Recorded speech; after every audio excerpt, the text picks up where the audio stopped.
Are you too scared to walk down the street alone at night? Well, according to one police force, you might have good reason.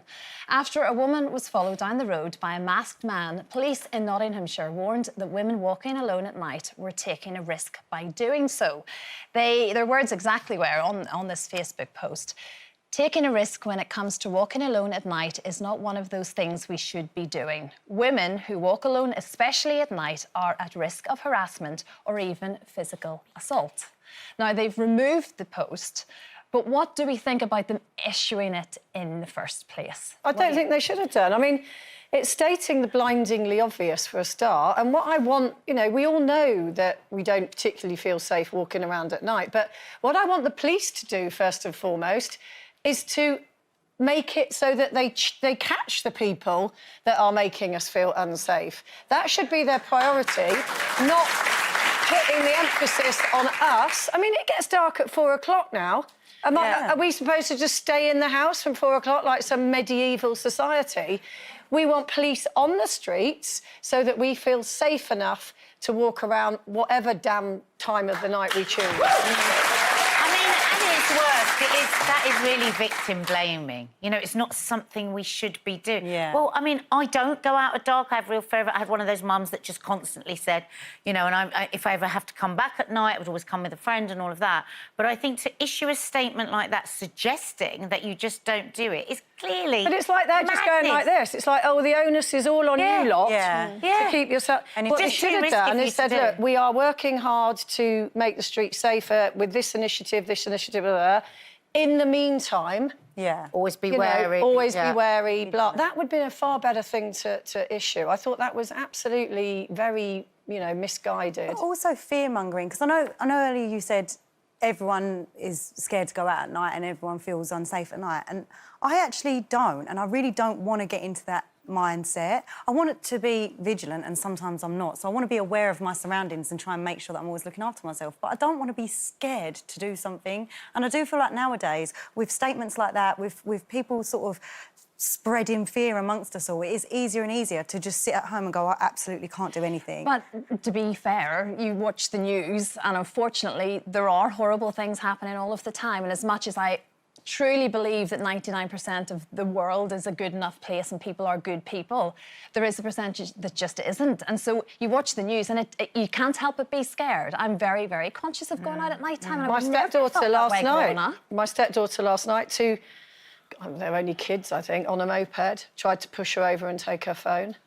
And it was, you know, 4:30. So it's dark, but it's still daytime, really. But are we going to allow those people to...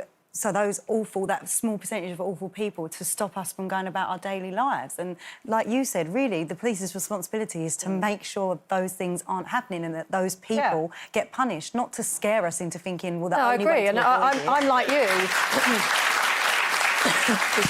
I absolutely do agree, and I'm like you. I walk around, I walk in the dark. I mean, I wouldn't go... I have certain strategies that I use. I quite often walk along the outer side of parked cars if it's really late at night. Don't walk past sort of dark alleys. Always walk brightly lit places. God, I'll go longer to walk somewhere brighter.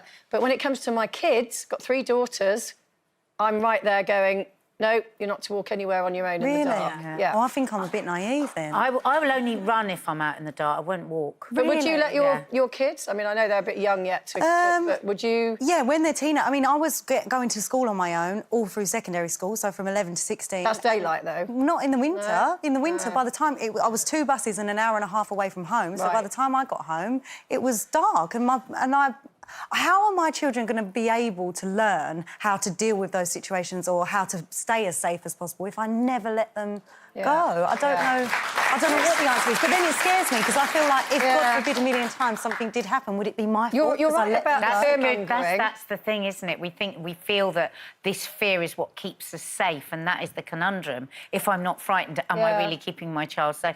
And I mean... It's a difficult one to answer because I believe that my anxiety and my fear keeps me safe. But actually, it's not a way that I like living. Like, nothing on God's earth would get me to go down to my shops at night and buy something. nothing, no way do I ever go out. Would you at night. get in your car and drive? Do you Well, feel you know me, even... I've given myself a lifetime ban. Well, yes, sorry. But, you know, would you No, would not even if I've sort of got- just avoid the kind of... But what if there was a I don't police, go what if there was a outside. police patrol car just being around those shops the whole time? It'd make you feel safer, wouldn't it? Yeah, but that's never going to happen, is Why it? not? That's a Why whole not? nother That's what the issue. police are for. But they're totally underfunded. Again, another service that has just got not what they need, the resources and everything else, the time. So it's a whole nother issue. Then you're then going into, we don't pay these people properly, we don't look after them properly. What do you do? I live in an area where there's so much knife crime. You know, there was a shooting a couple of days ago, not far from me at all. These fears that I have are real. But that's the problem. They do Yeah, it come does exist. initially from my mum, who was really one of those mums that just drummed it into it. Never take a shortcut. You know, I always grew up, never take a shortcut, never take a shortcut. Bad things happen if you take a shortcut. Never go out in dark. And actually now, though I'm saying I'm anxious and I'm worried, it is rooted in actual reality because these things are happening on a daily But they basis. also in my aren't area. happening. There's also lots of people out there going out More about their people than business. good. So many more good Not people than doing bad. everything. But the fear of being that tiny statistic that becomes the person whose child is stabbed or mugged or whatever is what stops you. And you're right, it is fear-mongering. If you think about it, newborn babies, so I think they're only born having a subconscious fear of loud noises. They're not afraid of the dark, newborn babies. It's something you're taught as you get older. Learned behaviour. Yeah. Do your street But- lights go out at a certain time? Because mine go out really no, I don't think early. so. Don't they? No. So They that's do in another some thing. parts, yeah, of course, yeah. If it's well lit, I feel more comfortable. Yeah. You know, but when it's pitch black, because now, I don't know if anyone else has this, but now our street lights at a certain time all go off. So we don't want to pay the lecky bill, right, for the lights. And we don't want to fund our police. We don't want to put the yeah. police out. What is the cost of not having the lights? And I know that there is environmental issues with it, but I'm sorry, I think we need, if we can't have police, we've got to have well-lit streets. Yeah. Because otherwise, surely that's going to make it so much worse. We live very close to a really big hospital just off the Fulham Road in London, and we see community police officers quite a bit walking around there, and I have to say I feel really content when I see that. No, I don't mean it's all the time, and there's not loads by any means, but occasionally you'll see the odd person because it's such a busy hospital. Well, it's good for you, and it's a deterrent. And it's also, it definitely does make, Yeah. it makes me feel happier. And I guess if I maybe was one of the bad guys, maybe it makes you think twice about doing something when you think there's someone actually there. But it's very difficult. And like we say, there's just not enough people there to do it. I must say that the Nottinghamshire police did come back with a response, obviously, and they did say, we recognise that this was a clumsy attempt to communicate an incident with the underlying intention of keeping people safe. The post was swiftly deleted as soon as it was brought to our attention. Feedback has been provided, and we would apologise unreservedly for any Well, that's offence fair enough. caused. Look, We can all be clumsy. yes, we can. And I guess... I feel sorry for them now.